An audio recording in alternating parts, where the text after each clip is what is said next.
Welcome to the Stronger for Business podcast with 𝐥𝐻𝐿, Pete Rushmer, and myself, Bev Thorogood. Stronger for Business is a training consortium dedicated to bringing high-quality training solutions to businesses through the combined expertise of our partners. From skills training to developing personal and professional excellence, our mission is to help business owners get the very best from their people at all levels, from boardroom to shop floor. The Stronger for Business podcast is our opportunity to share our knowledge, thoughts and ideas with you, the listener. You'll get to meet some awesome guests from across the business world, sharing their experience of learning and development. If you love what we have to say, make sure you hit the subscribe button on whatever platform you use to consume your podcasts so you don't miss out on future episodes. We'd love to hear from you with your suggestions for discussion topics or ideas for future guests.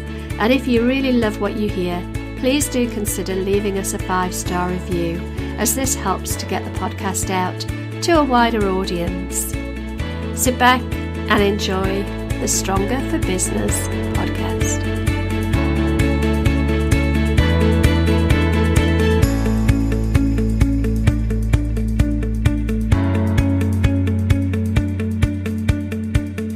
This is really exciting. So this is the very first, is that inaugural? Is that the right word? The inaugural Stronger for Business podcast.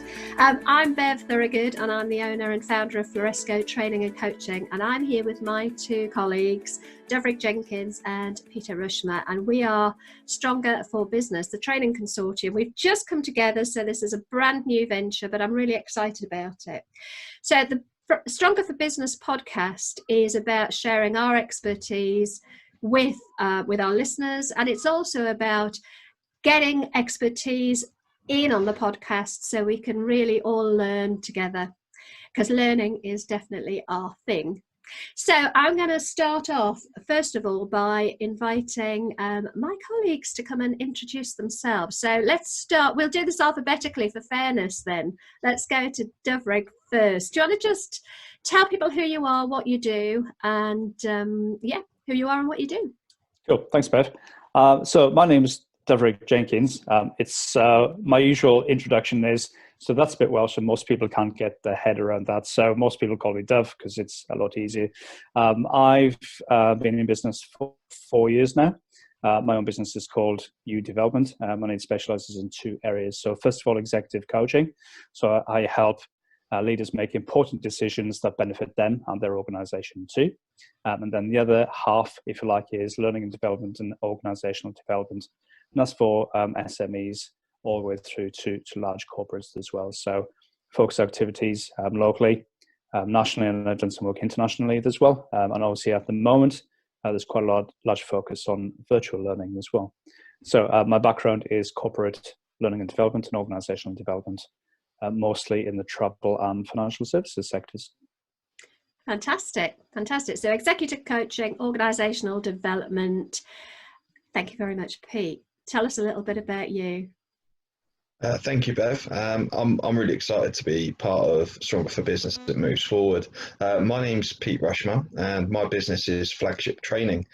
We formed about 2 years ago now, and it was with a vision to really reinvigorate and bring greater value to mandatory training.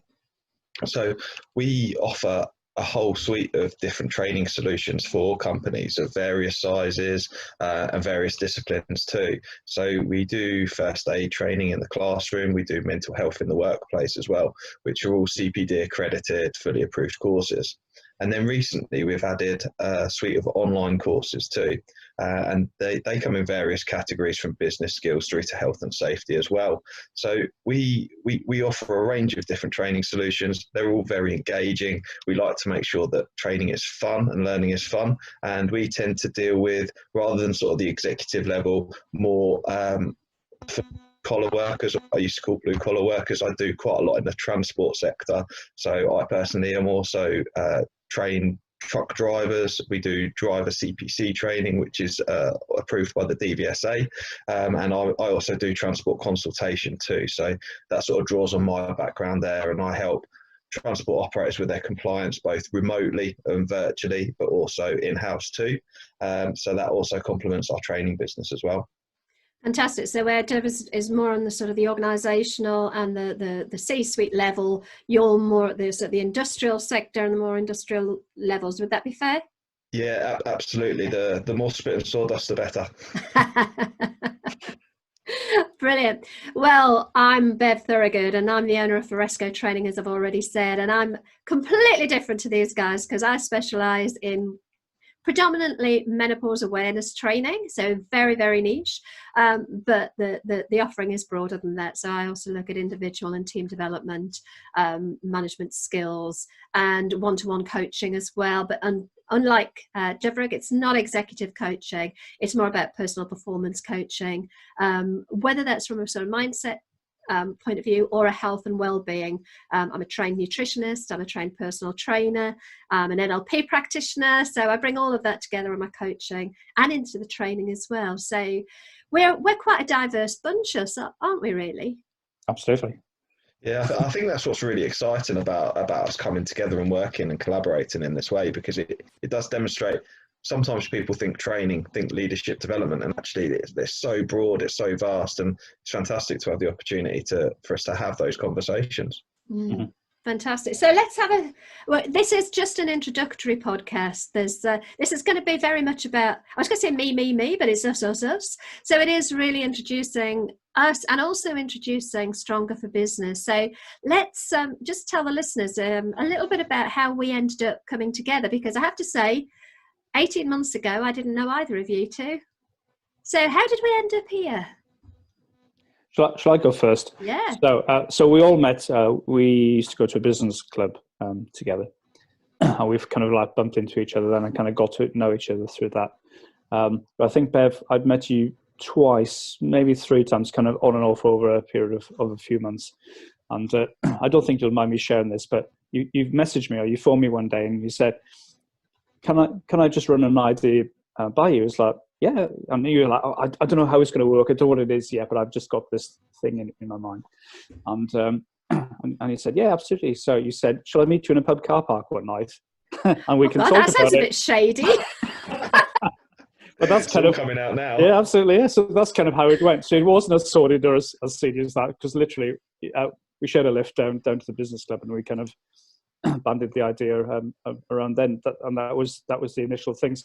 Yes, it does sound really sordid and seedy.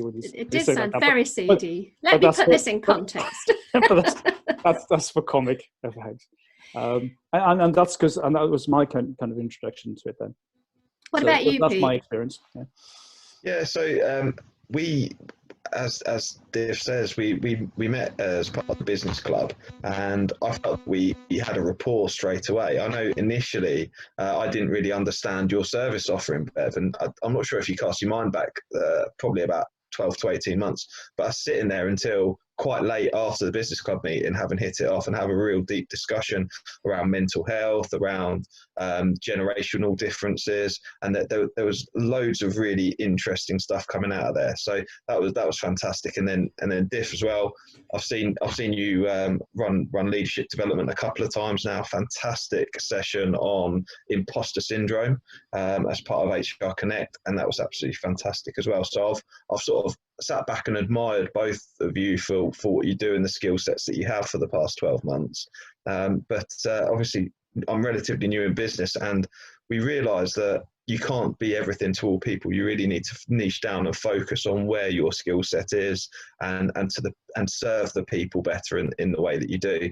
Now, I think that presents a fantastic opportunity for us to collaborate and work between different niches as a whole, and be able to really demonstrate our expertise. Yeah, fabulous. And going back to what you said, Dev, the idea that I had, which was literally, it was blue sky thinking. I didn't really know where it was going to go. I just knew that the saying, the whole is greater than the sum of its parts, just kept coming through my mind. And I was thinking, I knew I wanted to be able to offer my client base a broader range of training that I had the skills to provide on my own. But I equally didn't want to partner in business with other people. I wanted the autonomy of having my own business. And I came up with this sort of idea in my head of a training consortium. And I looked up the definition of consortium, and I haven't got it written down in front of me, which I should have done. But basically, it was about a collaboration. It was independent parties collaborating together for the benefit of the whole. And that seemed to sum up exactly what I wanted. And I knew I wanted to work with people who I felt I shared the same values with, who I felt had the same level of professionalism and training skills and facilitation skills as I think, I pride myself on having. So you were the very first person that came to mind, Dov, and then the second person was you, Pete. And I just remember thinking, I'm going to run this by them and they might laugh it out the water, but let's see what happens. And you didn't laugh it out the water. You did arrange to meet me in a seedy little dark car park. Quite a nice connection. I've got this weird image in my head now. And we got together and we started talking, and I think we saw the value. So it took us probably the longest time just to come up with a blooming name.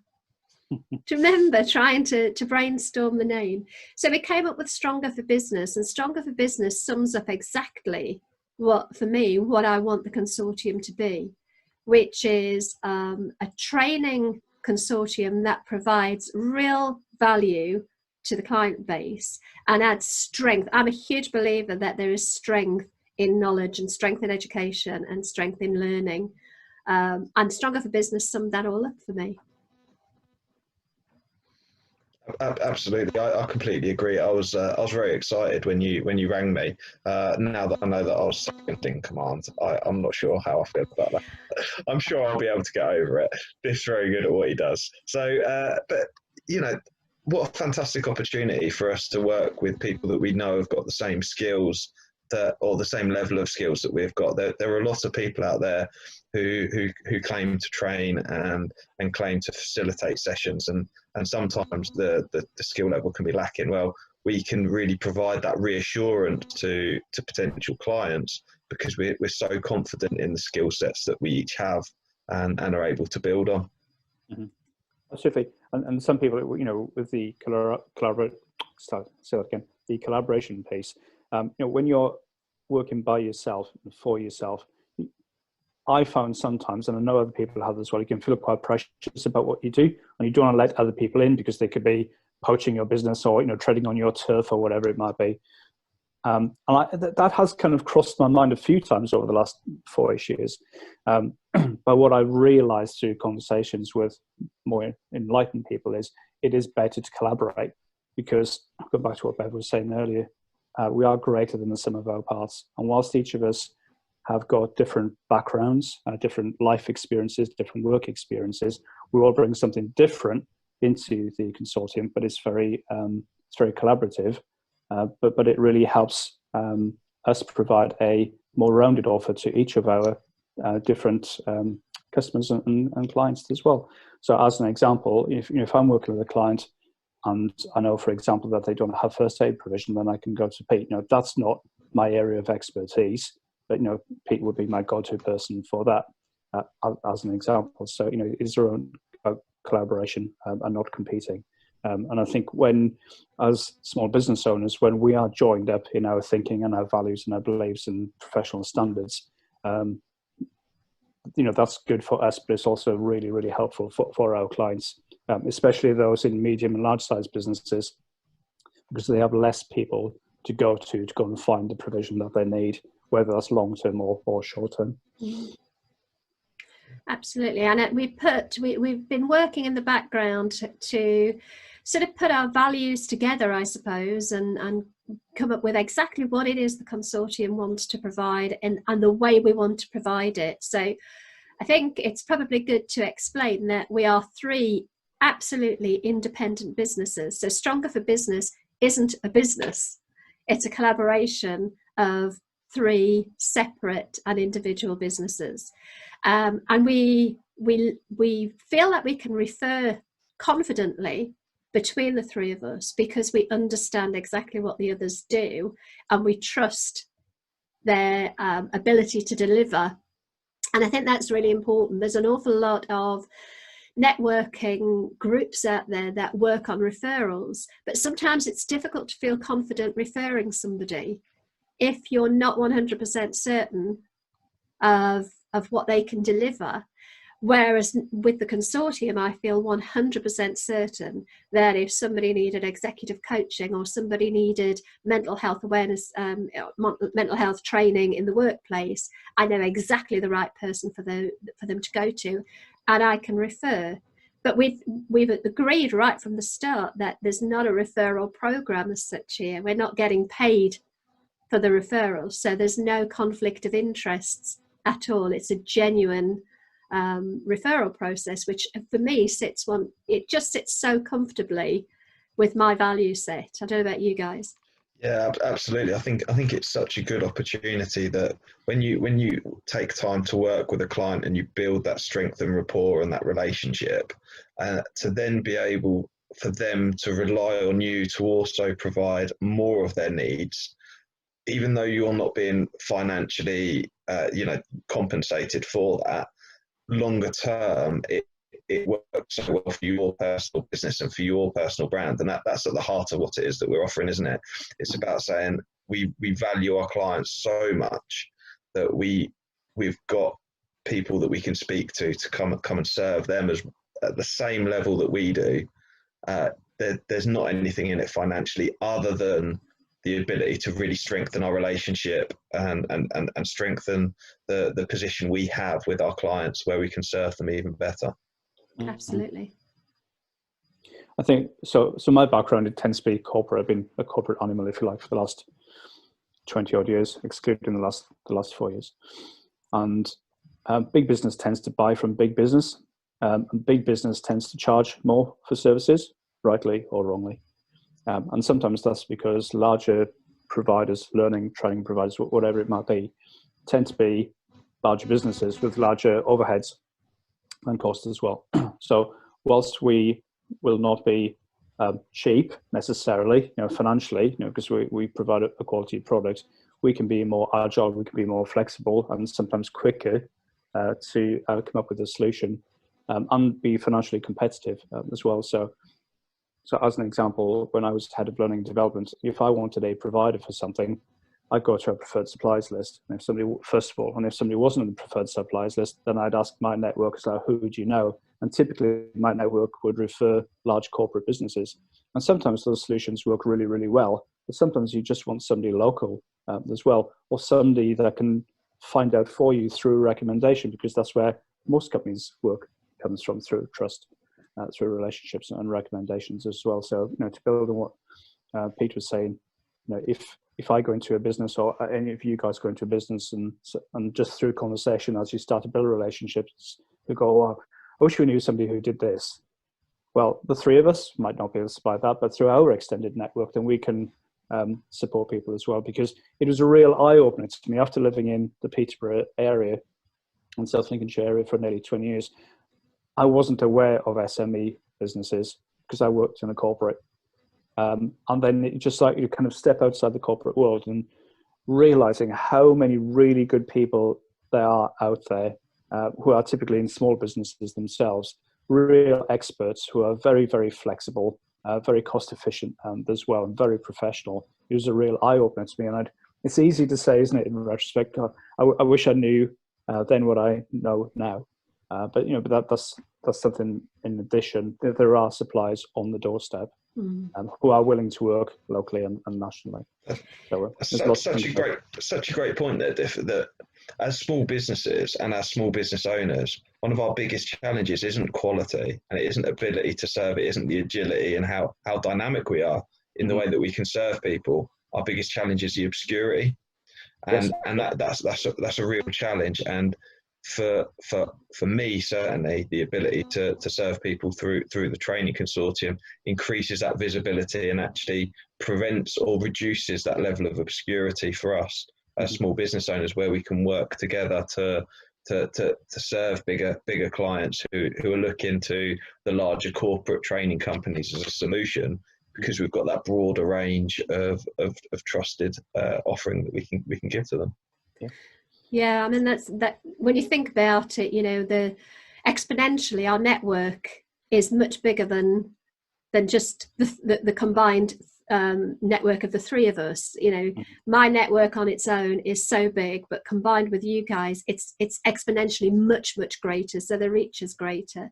I think what I loved about the whole idea of the consortium as well, which is another reason why I had this sort of idea buzzing around in my head, was not just that we can collaborate in terms of referring, but we can actually collaborate in terms of programs that we can put together. You know, the offer that we can deliver to an organization can build in the skill sets of all of us, because there's inevitably there is some overlap. Although we've tried to be non-competitive, there is some overlap in what we do. So there's massive scope there to collaborate on programs that we can then deliver jointly to organizations as well.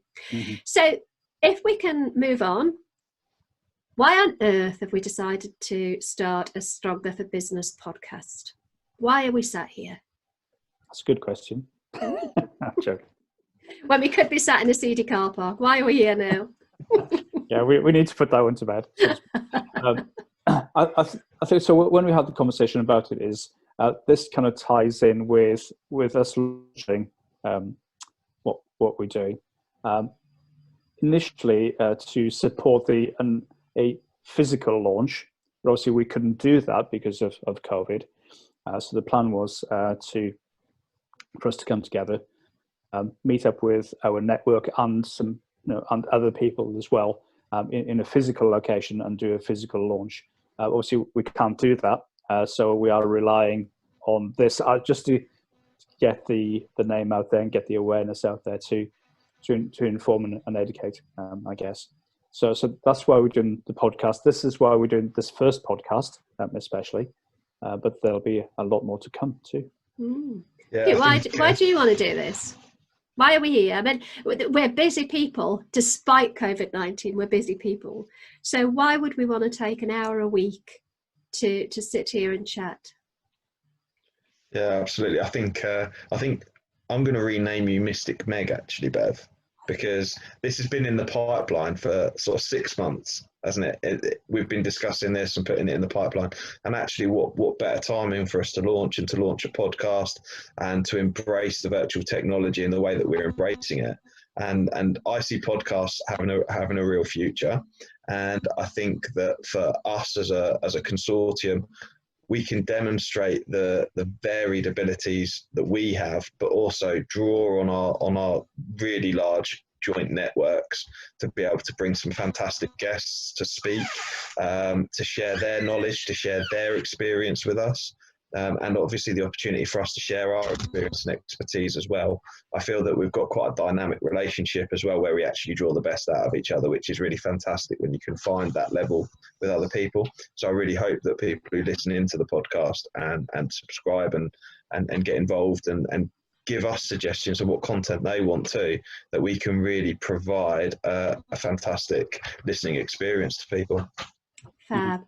So I'm a massive fan of podcasts. Podcasting, a Stronger for Business podcast, bizarrely wasn't in my blue sky thinking when I had the idea for the consortium. It wasn't something that was up there, but I think we are working very differently as a result of COVID-19, and we've had to adapt almost overnight to different ways of doing business. And as you said, Dev, the idea was to do a physical launch, to literally do almost sort of a seminar, if you like, where we would invite people to come and learn, but to get to know us and to network with each other as well. And that kind of went out of the window temporarily. I'm not saying that we won't do a physical event at some point in the future, but podcasts for me are, I'm an auditory learner.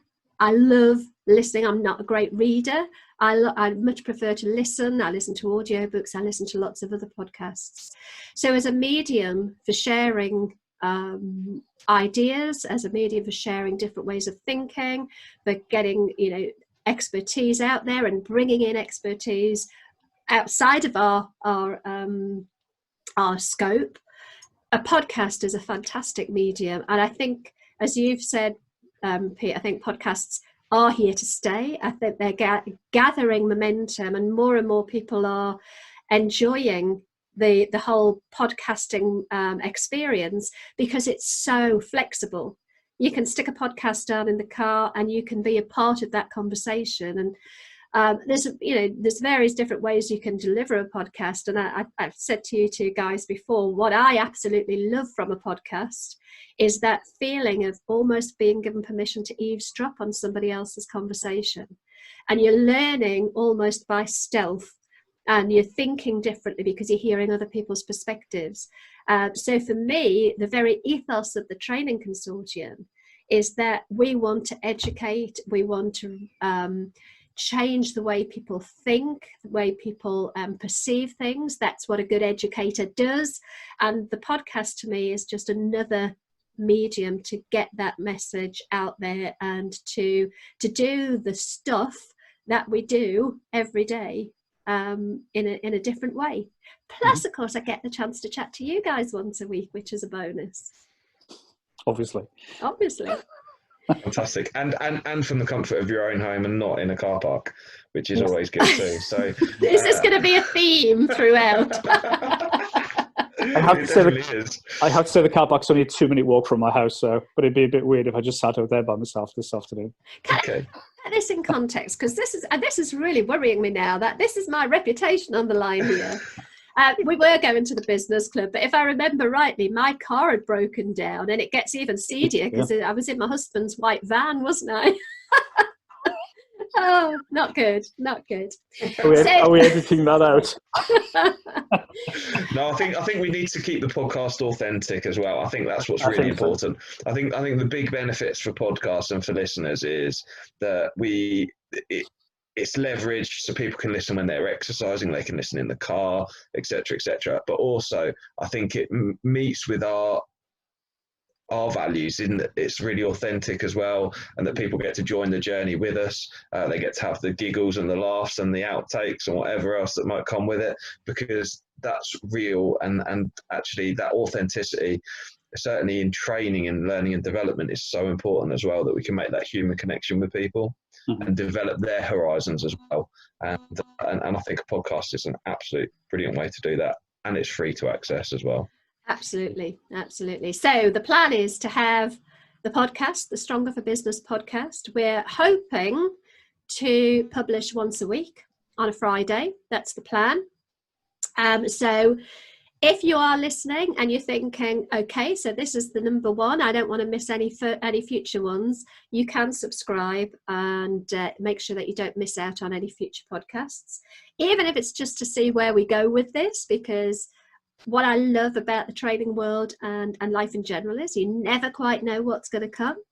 So follow our journey. That would be brilliant. There is also a hope that we will have this as a YouTube channel. So assuming that we have all got our lippy on and looking decent in the future. Okay, just me then. We'll put it up on YouTube for those that prefer to learn visually rather than just through listening. So we'll be meeting all of those different needs. I don't mind watching videos, actually. I tend to listen to audio more. I listen to podcasts more, but there's something nice about being able to see who's the face behind the voice, isn't there? Yeah, absolutely. And what a great opportunity that you get, with the onset of Zoom, so much of what's going on at the moment, you get to see into people's living rooms, and you get to learn a lot more about the person behind the business, which I think is fantastic. What I would say is to people who are listening is that this is very much a collaboration as well with the listeners. So we want them to engage with us too, and we really do welcome feedback. We welcome suggestions on guests, on topics. What are your challenges at the minute? We are in a really, really challenging time at the moment, and that may or may not pass sooner or later. But at the same time, it's very important that we ensure that we listen to our audience, and that we'll provide them with solutions and answers and whatever it is that they want to listen to too. Absolutely. Yeah. So the plan, I think, is, as I say, to do a weekly podcast. We've got mental health month coming up in May, and I think the plan is to do a series of episodes based around mental health, positive mental health tools maybe to help, but also I think you were talking about authenticity, and I think sometimes it's good to look at things from all angles. So, you know, I think there's a danger when we talk about certain subjects that we get a bit Pollyanna-ish about it and we only talk about the good stuff. And I think it's important to talk about the bad stuff as well. There's so much going on at the minute. In some ways, Mental Health Month could not have come at a more poignant time. And I think it's, you know, when we're having those discussions, they will be from the heart. I know they will be. Before we get into Mental Health Month, we have got another week of April. So I think we were talking about looking for the next episode, talking about the benefits and maybe some of the dangers of collaboration and working together, because this is exactly what we're doing.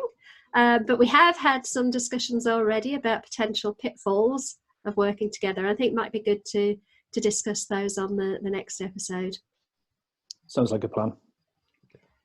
Very exciting. I'm super excited for Mental Health Month. I think there's loads of great stuff that as a team we can approach and talk about, and we could talk about it in an authentic way and really come from it from a very varied background as well. So I think we'll be able to cater certainly that listening experience to a wide and broad range of people, especially in the way that we approach it and our experience too. So I think that'll be really worth listening to.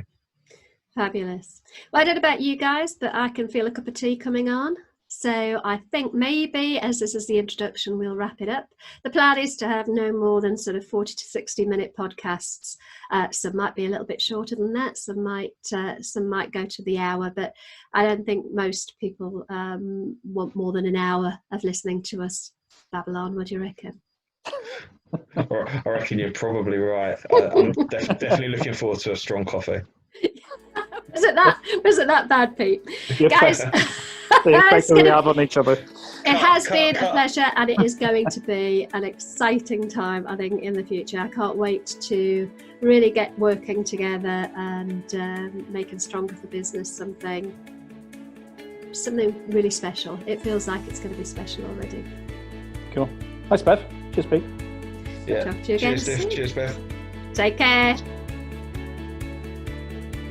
Thank you for joining us on the Stronger for Business podcast.